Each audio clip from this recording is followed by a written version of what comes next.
Hi, and welcome to the Caterpillar Cross Stitch YouTube channel. My name is Ford, and this week I'm going to show you how to make a custom cross-stitching project bag just like this one for any size of project that you might want.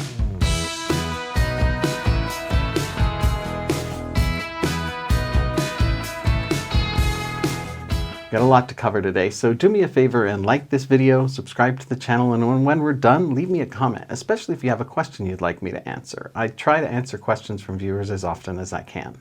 I have a couple of nice project bags already, including some of the ones that Caterpillar Cross Stitch makes, but I really like to make things myself, and I found this beautiful budgie fabric at Joann as they were going out of business, RIP, and I wanted to make a project bag out of it.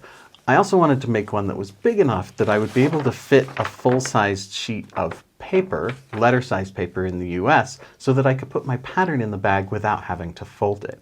So making it myself enabled me to do that. It's not that hard to do, and it can be done pretty inexpensively. The most expensive part of this one is the zipper that I'm going to use. All you really need is a sewing machine or more hand sewing skills than I have, so let me show you how it's done. The supplies that we're going to be using for today's project are some fabric for the front of our project bag, some fabric for the back of our project bag. They can be the same if you want, and the backside can be a vinyl if you want, but I couldn't find any quality vinyl in my market right now. RIP Joann Fabrics. I got this one because it reminds me of Nugget, who is not here today, but they are healthy, happy, and alive at home, since I frequently get questions asking about them. We're going to need some pins, and I'm using my beautiful Biscornu as a pin cushion. Check out my video on how to assemble a Biscornu if you want to have your own truly unique pin cushion. We're going to need a way to measure our fabric. So I've got my handy ruler here. Of course, we're going to need a way to cut our fabric. So I've got my dressmaker's shears. We'll need a way to mark the fabric so that we know where to cut it. We're going to need a zipper to make the top closure of our bag. And we are going to need a way to sew our bag together. Maybe you're better than me at hand sewing, but I need to use a sewing machine to get good results. I like to have some embroidery scissors for trimming my seam allowances and my dangling threads. And there are a few things that you don't necessarily need, but which are really nice to have. One of which is a zipper foot for your sewing machine. That makes sewing around the zipper easier, but you don't necessarily have to have that. Measuring fabric and getting all the edges straight can be really difficult, so I like to make a template of the sizes I'm going to need out of something rigid like mat board or cardstock. Not absolutely necessary to have an iron, but it does make things a lot easier, so I recommend having one on hand. And a second measuring device for measuring smaller pieces. So let's get started. Now, I want my project bag to be big enough when I'm finished that I can slip an entire letter-sized sheet of paper in there without having to fold it. So that's the size that I'm aiming for, is a little bit bigger than the 8.5 by 11 inches that a regular letter sheet of paper is. Now, I'm going to be using a technique for this project called French seams to finish the edges so I don't have to use binding tape or bias tape or anything like that. So I need to give myself 3/4 of an inch of seam allowance all the way around for these. So starting from that size and then adding on my seam allowances plus a little bit extra just to account for flexing and the shape of the bag, I'm going to be aiming for 11 by 14 inches. So that's the size of the template that I'm going to be used to measure out my fabrics. Step one is going to be to measure out the pieces of fabric that I'm going to need. Now, all of these markings are eventually going to be eaten up inside of seams, so I don't really need to worry about using a permanent pen for this. So I'm just using a Sharpie.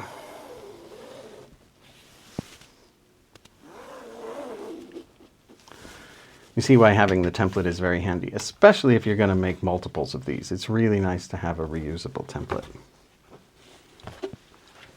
Now, when measuring out your printed fabric for the front, if you're going to use one, make sure that one of the long sides, or the side that's going to have the zipper on it, is the top, because you don't want all your little birdies or whatever it is to be sideways. And then for the back, I'm just going to be using this beautiful piece of unbleached muslin.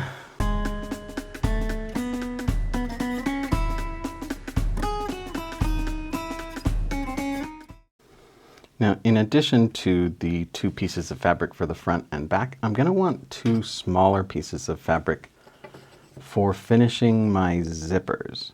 So I'm going to use the fabric that I'm using on the back for those. And I need those to be about 2 by 3 inches. And the purpose of those will become apparent in just a little while. So now that I have got all of my pieces of fabric cut, I'm going to want to prepare my zipper. The first step for that is going to be to take my little zipper finishing tabs here and fold them in half lengthwise and give those a little bit of a crease. Make it a little easier to work with. So now we unfold those and we fold both of those edges into the middle and then refold that. So we're winding up with kind of a little double folded ribbon here that is about 1/2 inch wide, since I started with a 2 by 3 inch piece. So it's about 3 inches long, about 1/2 inch wide, which is longer than we need it to be, but because we're going to trim most of this off, it's nice to have a little excess. Okay, so now I'll need to unpackage my zipper. So my zipper is a little bit longer than I need it to be. It's about 14 inches long, and my project bag is only going to wind up about 12 inches wide. So I'm going to have a little bit of excess here. So what I'm going to want to do is to shorten this zipper to the appropriate length. I'm also using these little tabs to finish the ends so that my zippers don't get pulled down into my seams eventually, which result in messy corners. This just makes it a lot easier to get a nice, tidy look. So what I'm going to want to do is measure my zipper to the length that I'm going to actually be using, minus about 1/2 inch, because I do not want any overlap between my zipper and my edge seams. So what I'm going to do now is I'm going to use my sewing machine and I'm going to run a zigzag stitch, a narrow zigzag stitch across these 2 spots. So I'll do it first on this one. You'll want to make sure that your zipper pull is on the inside of it before you run the zip seams across there, obviously, or it's just going to fall apart. So we're going to need to pin this part to keep that from coming apart while we do that. While I'm doing that, I want to remind you to join the Stitch Club email newsletter. You'll get 10 free PDF cross-stitch patterns worth £60, plus you'll be kept up to date on any upcoming stitch-alongs, retreats, socials, anything else that's going on at Caterpillar Cross Stitch. There's a link in the description or in the pinned comment. Okay, now that those stitches are on there, and I probably should have used a more contrasting color of thread so that you can see them, but I promise they're there. I'm going to go ahead and cut my zipper down to the length that I want. So now this is where our little zipper finishing tabs will come in handy. So what we're going to do is we're going to nestle the zipper down inside there, in the center of that tab.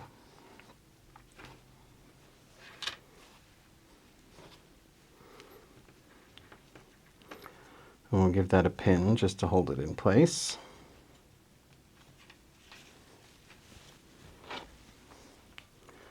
And do the same thing on the other end.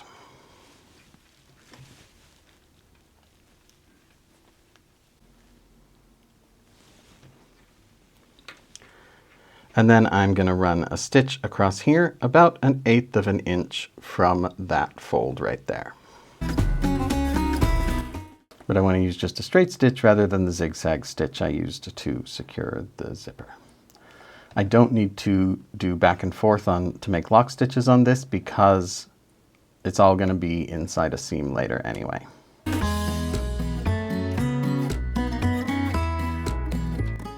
Alright, so there we've got our zipper prepared with our little finishing tabs here. And at this point we can go ahead and just trim those tabs off flush with the edge of the zipper.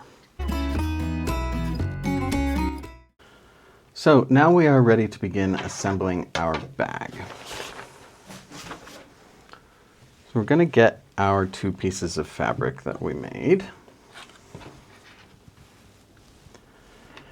And if your fabric has a print and is directional, you want to make sure that the top of that print is lined up with the zipper that we're going to use. So just keep that orientation in mind. So we're going to start with our front fabric facing down and our zipper facing up. And we want to get that centered on the fabric. So what I'm going to do for that is fold it in half. Just give it a little bit of a crease in the middle.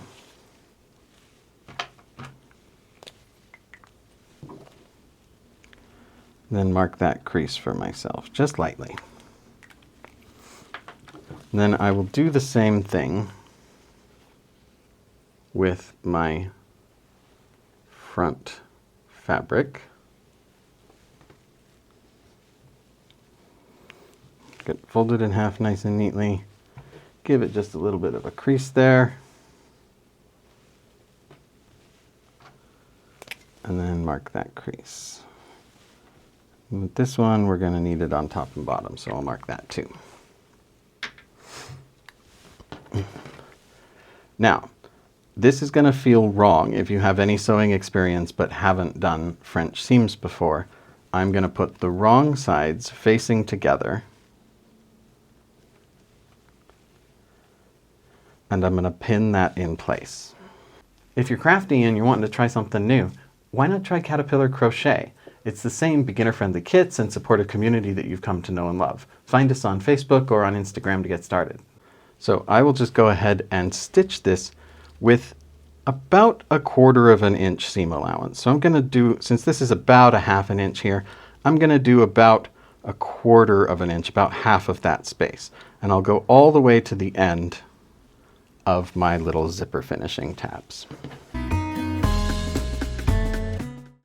And of course I forgot to install my zipper foot, so I'm going to finish this seam and then I will do that on the next one. When it reaches a point where your zipper foot gets in the way, what you want to do is stop with your needle down, raise your foot, and just zip that zipper past the foot so it's not in your way anymore. And then continue on. You're missing out on some of the best parts of cross-stitch if you're not involved in cross-stitch communities. There's a really great community around Caterpillar that's grown up, and I highly recommend that you find and join both the Facebook group and the Instagram. And then if I unfold that, I'm going to have a little bit of a natural fold created here. I just want to kind of encourage that fold across the rest of my facing fabric. So now I want to do a very similar thing with the piece of fabric that is the back of my project. So again, now my fabric is the same both sides, so which way is up doesn't matter, but you'll want to put it face down, put the zipper on it face up, and you want to get it centered as well. So again, I'm just going to mark the very center of my back fabric by folding it in half, giving it a pinch so there's a crease. Mark that.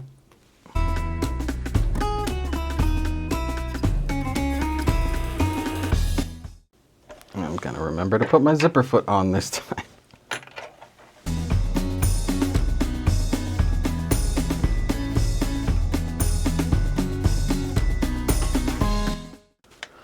Okay, my zipper pull is in the way again, so I'm going to do the same thing as before. Leave the needle down, lift the foot, zip that zipper right past my foot, put the foot back down and keep going. All right, now I've sewn my zipper to both of my pieces of fabric here. Now if you have any experience sewing, this probably feels wrong, that I've got my seams on the outside. This is the beauty of a French seam, is you make that seam on the outside, then from the inside you stitch it together with your normal seam allowance, and that seam allowance eats up that small seam that you made. So you can have finished seams without having to use a serger or a bias tape or anything like that.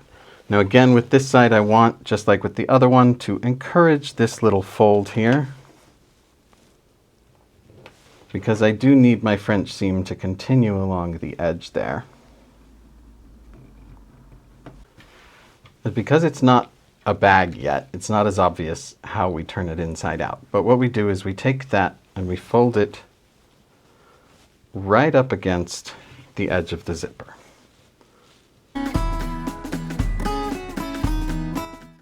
And then I want to pin that. So now what I'm going to do is I'm going to run a seam all the way across my zipper, again starting from my finishing tab, right up against where the zipper itself is. Now because I'm working from the back, that's not quite as obvious to see, but the zipper foot will feel for it and we can make sure that the zipper doesn't pass under the needle. That's the biggest thing we want to avoid happening here. And so what that will mean is that we're making a seam along here that will hold this fabric against the zipper from the inside, and that will catch up both the unfinished edge of our facing fabric and the edge of our zipper.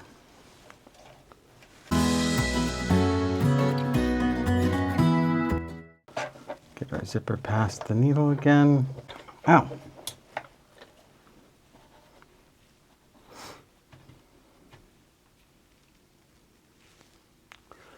It wouldn't be a sewing project for me if I didn't draw blood at least once or twice. Lets you know you're still alive. Okay, now if we flip it back to what will be the face, then that shows you the beauty of that French seam. We've got a nice clean finish right up against the edge of the zipper there, covering most of it up so it's a lot less visible. We've got a finished seam on the inside without having to use bias tape or anything. And we're going to do the same thing for the back.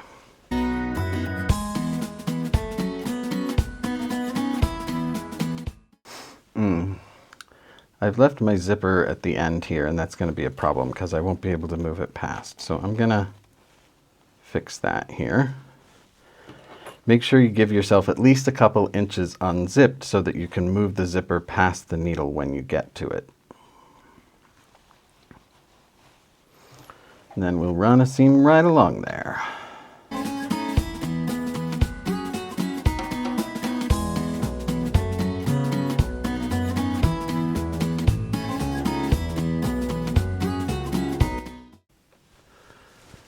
I just made two pretty significant mistakes. The first being that I let my front fabric get kind of caught up in the seam that I was doing on the back fabric. And the other is that I let my camera run out of memory. So it's tempting to just completely edit that out and pretend it never happened, but that doesn't seem very honest. So I'm redoing the last little bit of that seam. That's better. Now, because of the fact that this technique moves the fabric so close to the teeth of the zipper, there's a real propensity for the fabric to get caught in the zipper when you're zipping or unzipping it. So we definitely want to make sure to do a top stitch to hold this down against the French seam inside that we just made. That also holds that flat so it stays out of the way too.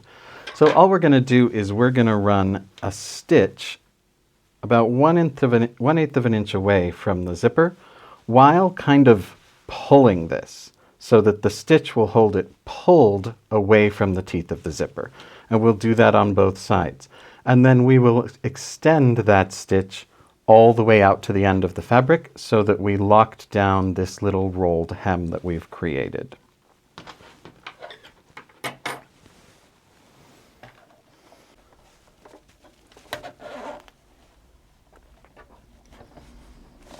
And again, put your zipper pull in the middle so that you'll be able to pull it past.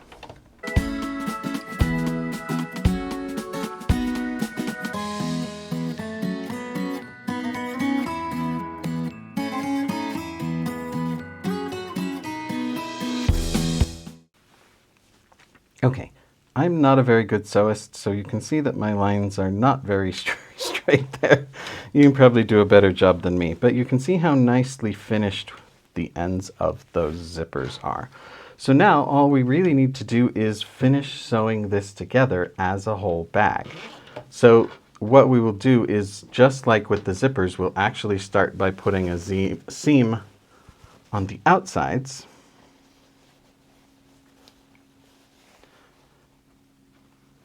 And then we will turn the bag inside out and make the French seam on the inside. So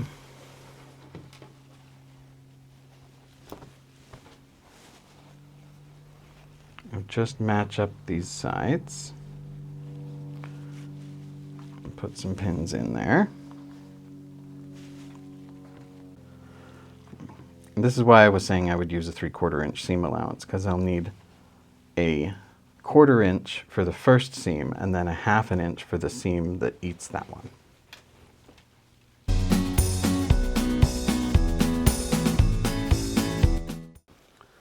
And now these seams will be our load-bearing ones, so we want to do our back and forth locking stitches at the start and end of them.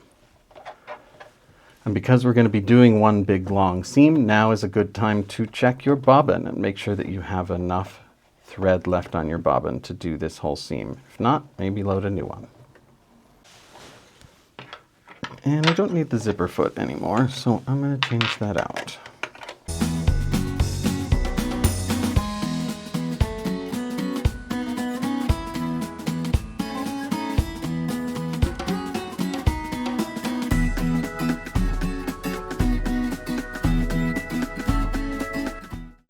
Okay, now's a very good time to trim all your thread tails and any fraying on your fabric. And what we're going to do is unzip it and turn it inside out. Actually, first I want to go ahead and trim my corners on this seam so that I can have nice crisp corners on the inside here.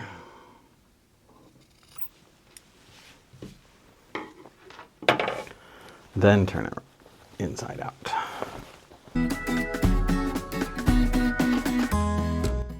And it's a pretty good idea right now to go ahead and press these seams flat.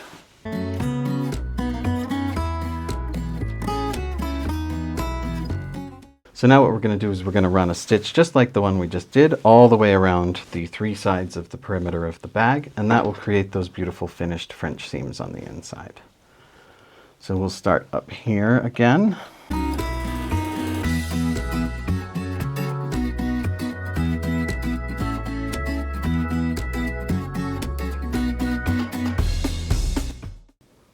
Okay, now we just want to trim our thread tails. And then we can turn the bag right side out again. And there we go. We have our custom-sized project bag that will hold a full-sized letter sheet of paper without having to fold it. We've got these beautifully finished zipper tabs on the top that provide for a nice clean zipper without the zipper ever having to fall down into the edges. And inside, all of our seams are finished without having to use any sort of additional materials like binding tape or anything like that, or without having to have a serger, which I do not. In sewing terms, this is what you'd call a simple zippered pouch with French seams and no lining. So that is my tutorial on how to make yourself one of these custom cross-stitch zippered pouches. As you can see, it was not super difficult, and you can watch the video back as you go through if you want to. It makes it really, really easy. There's just nothing quite like the pride that you get when you made something yourself, but maybe that's just me. The other thing is that you could totally make this out of upcycled or reclaimed materials, and that has a whole appeal of its own. But at any rate, that is all I have for you this week. I do want to thank you so much for watching. For Caterpillar Cross Stitch, my name is Ford, and I will see you next week.